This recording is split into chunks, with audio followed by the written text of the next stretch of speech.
introduce mo nga, maraming hindi nakakaalam, ano ba yung Philippine Competition Commission? Anong trabaho niyan? Maraming salamat, Alvin, for this opportunity to introduce and explain our agency. Yung Philippine Competition Commission ay relatively bago itong ahensya na tinayo noong 2016. Kasi yung batas po namin, yung tinatawag na Philippine Competition Act, ipinasa siya noong 2015. Opo. Background lang, itong competition law, isa itong batas na sumusuporta dun sa ginawa ng mga bansa sa ASEAN na nagtayo ng free trade area nung mga mid-90s to early 2000s. Ang pakay ng competition law ay siguraduhin na yung free trade, kumbaga, ay nag-work. Kasi sa karanasan natin, sa nakaraan, nung panahon ng dating at nung yumaong Presidente Fidel Ramos, nung dineregulate niya yung ekonomiya, dati isa lang ang airline, si PAL, tapos binuksan niya sa marami, pero sa kaduluduluhan, nauwi rin sa iilan na lang. Ganon din nangyari sa telco. Nung binuksan ng dating Pangulo yung telecom, dami yan. Mahigit 100 yan at certain point in time. Tapos nauwi rin sa duopoly. So ang competition policy is meant para siguraduhin na yung ganong klaseng mga moves ng pamahalaan na buksan yung merkado ay nananatili. Walang monopolya. May mga sektor talaga ng ekonomiya na kailangan ng monopolyo. Opo. Halimbawa, electricity distribution. Correct. Alam mo to, Alvin, matagal ka na nag-cover ng energy.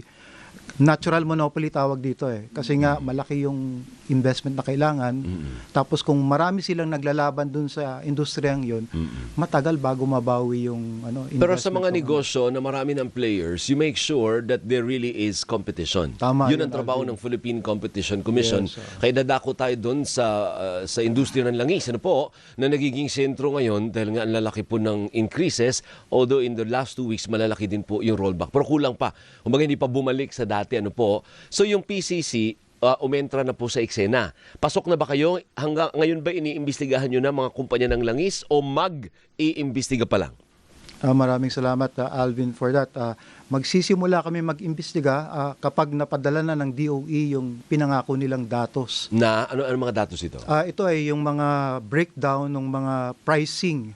Maalala mo sa ilalim ng Downstream Oil Deregulation Law, minandato na kailangan unbundled yung pricing ng mga oil companies. Nagkaroon ng court challenge dito pero 2 years ago. Nanalo yung gobyerno. Yes, Sa Supreme Court na. Nilift na ng Supreme Court yung TRO na pinataw ng mas mababang korte. So ngayon nagsagawa na ng mga pagkilos ang DOE. Sa katunayan nitong Marso lang, kalagitnaan ng Marso, nag-issue ng guidelines ang DOE kung paano pangangalagaan yung datos na ibibigay ng mga oil companies sa kanila. Kasi nga, syempre, isang concern yun ng mga oil companies, yung confidentiality ng mga trade secrets sila, ganon. So, dun sa guidelines ng DOE, nakasaad dun na merong proseso dun kung paano masiguro na hindi nalilik yung datos. Yeah. Ayun. Anong iimbestigahan nyo doon, Arnold, na halimbawa sa mga ordinaryong mamamayan, kasi medyo komplikado sa kanila yung mga ganyang investigasyon, ang obvious na nakikita nila, unang-una, halos pare-pareho ang increase o yung rollback. Halos sabay-sabay din, pareho din. Teka muna, di ba magkakaiba kayo ng operasyon, bakit pare-pareho, bakit sabay-sabay? Yan ba ay pwedeng sinyales na, teka muna, mukhang dapat imbestigahan yan. We're not saying yet na may kartel. Although siyempre marami sa mga sources namin na sinasabi kartel din naman talaga yan. Hindi lang officially na de-declare, but by all intents and purposes, kartel yan. Yan ba ay mga sinyales na pwedeng ang imbestigahan? Tama yun, Alvin. Yung sabay-sabay na pagbago ng presyo ng mga oil companies sa retail level, Yes. malaki siyang senyales sa publiko na siguro merong nangyayaring kalokohan dito. Siguro ito ay nagsasabwatan. Pero kung titignan natin yung batas na Philippine Competition Act, maliwanag doon. Isang importanteng elemento para sabing nagkakartel yung mga negosyo or yung tawagin natin sa batas na anti-competitive na mga sabwatan, kailangan merong kasunduan. Yeah. Ayun. Pero hindi magkakasundo ang mga yan. Magkakompetensya ang mga yan. Kasi syempre po, nagpoprotektahan sila ng market . Di ba? Kung ako halimbawa Petron, hindi ko i-share sa iyo kung magkano galaw ko at kung kailan ko gagalawin. Lalo na kung rollback, di ba? Kung ako Shell, hindi rin. Pero sa mata ng tao, sa ordinaryong tao, hindi, nagkopyahan lang kayo eh. Pareho nga kayo eh. Hindi ho ba? Sa ibang mga jurisdiction kung saan meron ding competition na batas, ang tawag dyan signaling. Ibig sabihin na pag merong ina-announce yung isang oil company, maybe through the media, nakikinig yung mga kalaban niya. So gagayahin niya. So that's an indication na posibleng meron niyang sabuatan. Pero again, we go back to the definition sa batas. Importante yung kasunduan. Yeah. Ngayon, sasabihin natin, sandali lang. Itong mga kumpanyang ito, meron ba silang kasulatan na yes, magkartel tayo, siyempre wala.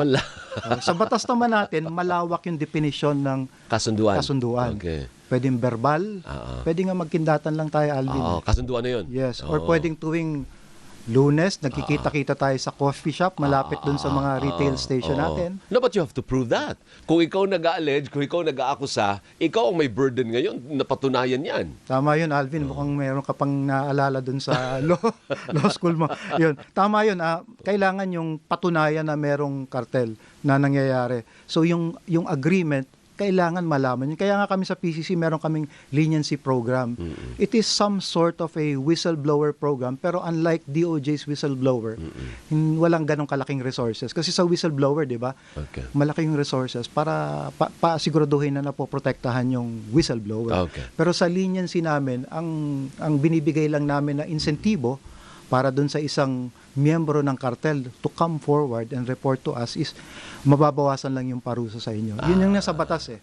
So, pero walang magngunguso dyan. Kung meron man, ano? Pero teka muna, so ipapatawa, paano proseso niyan? You're going to start investigating oil companies pag dumating na yung datos kamo. Mamaya, guess namin si Green. Kaya tatanungin din namin kung nasaan yung mga pinangakong dokumento. Paano ang sistema niyan? Parang hearing ba yan? Ipapatawag yung lahat ng mga kumpanya ng... Anong proseso? Magandang katanungan yan. At it's a source of confusion din dun sa mga stakeholders ng PCC. Ang proseso niyan definitely is magagather kami ng data. Kaya nga simula nung Abril, kung maalala mo Alvin, nag-issue kami ng statement na nagsimula na kaming mag-monitor base dun sa galaw ng mga presyo sa merkado at nagtayo kami ng task force para gawin ito. Ngayon, nung nagkaroon ng mga hearing sa Kongreso at Senado, andun lumabas na nga yung guidance galing sa ating mamabatas na kailangan mag-coordinate yung mga ahensya. So, nagsimula na kaming mag-coordinate ng DOE. So, sa katunayan, nung 2 weeks ago, yung pinakahuling meeting namin with Secretary Garin, kasama yung aming executive director, ayun, para to thresh out ano yung mga datos na kailangan. Arnold, sabi mo nagmo-monitor na kayo. Anong observation? Anong initial observation ninyo? Ako, kasama ako sa, it's every unit sa loob ng ahensya, may mga nakatukoy na tao. Ako sa Fairview area ako. Kabisado mga presyo doon. Mura ang presyo sa Fairview. Pero wag ka, Alvin, nitong last week, nung nagpakarga ako, napansin ko, halos 5 to 10 pesos ang difference. In fact, mayroong isang gasoline station doon, nung before the crisis, wala halos nagpapagasolina doon. Hindi siya kilala. Pero lumalabas siya pinakamababa eh. Ang haba ng pila doon. Even SUVs doon pumipila. Na normally SUV, makita mo yan sa mga malalaking stasyon. Medyo mayroong reputasyon. Ayun. So anong anecdotal pa lang, makikita mo na iba-iba ang presyo. Bakit ko sinasabing dun sa isang lugar? Kasi sa practice ng mga competition agencies all over the world, importante yung tinatawag na clustering behavior. Ibig sabihin sa isang lugar, makikita mo na merong synchronized effort na laruin yung presyo. So napaka-importante yung sa lokal na level na yun. So, kasi yun din ang nakikita ng ating ng membro ng publiko eh. Tama. Pag nagpagas ako, bakit So dapat doon mo sisimulan, di ba? So ibig sabihin, the fact na ang nakita mo ay hindi pare-pareho ang presyo is going to work for the oil companies. Kasi sa totoo lang, hindi talaga dapat pare-pareho ang presyo nila. Tama bang pagkakaintindi ko?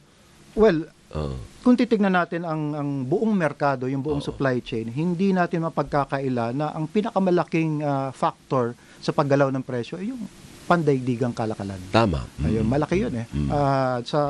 Sa pantaha ko, ito dati namin itong pag-aaral, pero ang datos galing din sa DOE. Titignan natin yung landed cost na This was July 2018 kasi nagsagawa kami ng pag-aaral nung 2018 to 2019 na nilabas namin yung market study namin nung 2021 using DOE data.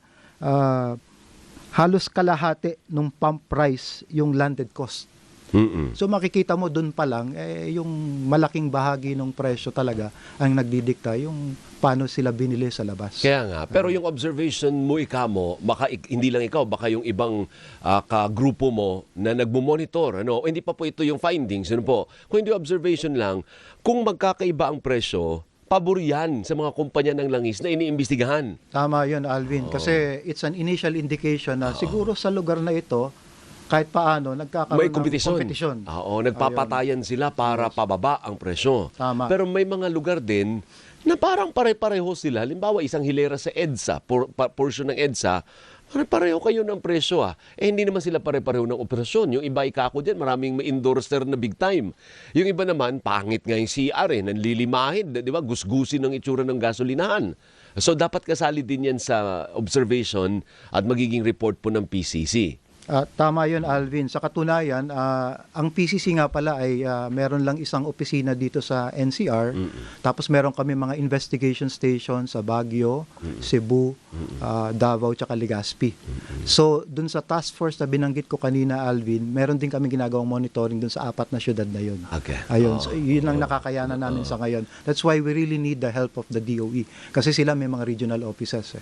So, yun. For monitoring purposes. For monitoring purposes. Kung sakaling mapatunayang may kartel, at paano ba sa Tagalog yun? Ano ang iniimbestigahan ninyo sa mga kumpanya ng langis kung whether or not they are nagsasabuatan. Yan sa term.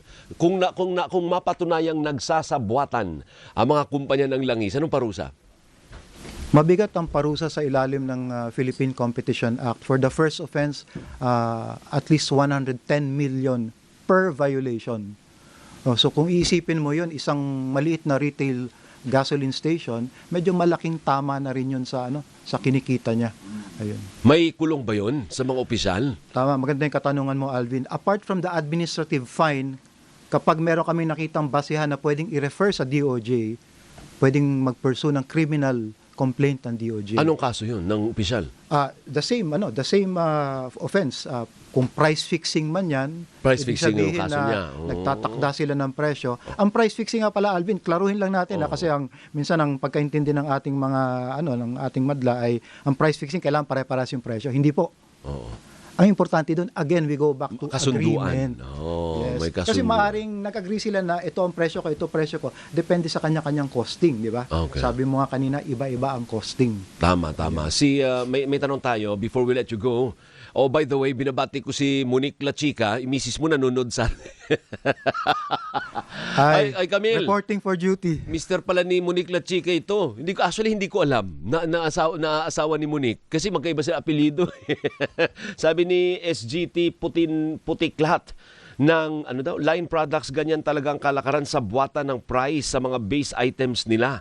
Sa premium items lang yan, may kompetensya. O kita mo, may iba pang texture itong comment niya. Kasi ang mga gasolina at diesel, meron niyang parang basic. Merong premium na medyo, for example, example ko. Cesar, okay ba example ko yung Shell? Example lang naman, wala pa naman sinasabing may sabuatan.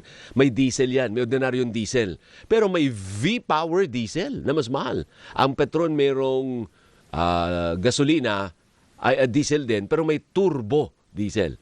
So ang sinasabi niya, ang kompetensya nandun lang sa premium items. Sa the rest may sabuatan yan. Again, we go back to the evidence. So importante yung datos para makita yan. Pero it's understandable na mas obvious sa ating publiko yung supposed competition dun sa mga premium. Kasi ito, syempre mas maliit yung market na binibentahan mo dito. Yung talagang may kaya lang. Ayun. Sabi ni Silerio Mods, 171 yung dulo. Bakit na hanggang ngayon hindi pa rin po unbundled? Actually, sa totoo lang, ang tagal na po niya. Tagal ko nga naintay yung unbundled. Hindi naman ngayon lang nanalo ang DOE sa Supreme Court. Ang tagal na pong nanalo ng DOE. I think 2 years na. Oh. Ay, hanggang ngayon, ba't wala pa rin ang unbundling? Mas magandang tanungin dyan, Alvin, si Secretary Kevin siguro. Para sa kuryente, ano? Pero sa katunayan, yung pag-aaral na binabanggit ko kanina, Alvin, isa na yan sa mga recommendation namin na siguraduhin mapatupad yung unbundling kasi importante yung transparency, lalo na sa isang produkto katulad ng langis. It's very sensitive sa publiko natin. And one last, paano makatutulong ang publiko? Ay di yung PCC po iniimbestigahan ang mga kumpanya ng langis sa posibleng sabwatan. Pwede bang sumali ang publiko o wala kaming papel? Kaming ordinaryong tao dahil eksperto ang dapat nag-iimbestiga. Tama yung sinasabi mo, Alvin. Importante yung papel ng publiko dito.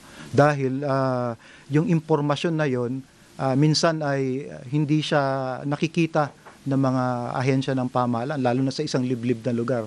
Meron nga kaming kaso involving a different sector na liblib na lugar ito. So, importante yung papel ng ating mga stakeholders dito. Meron kaming case reporting system na nilaunch namin nitong December lang. So, punta lang sila sa aming website, www.phcc.gov.ph. Tapos makikita nila yung case reporting system doon. Andun yung proseso, aligned siya dun sa ating ARTA para mapadali yung pagre-report ng ating members of the public. Ano yun? Anong website? www.phcc.gov.ph. Magtataka kayo, bakit Philipine phcc.gov? Competition. Okay. Bakit hindi phcc.gov? Nauna na po kasi yung Philippine Carabao Center doon. Okay. Mas lumang ahensya yun. Mas lumang ahensya yung Carabao.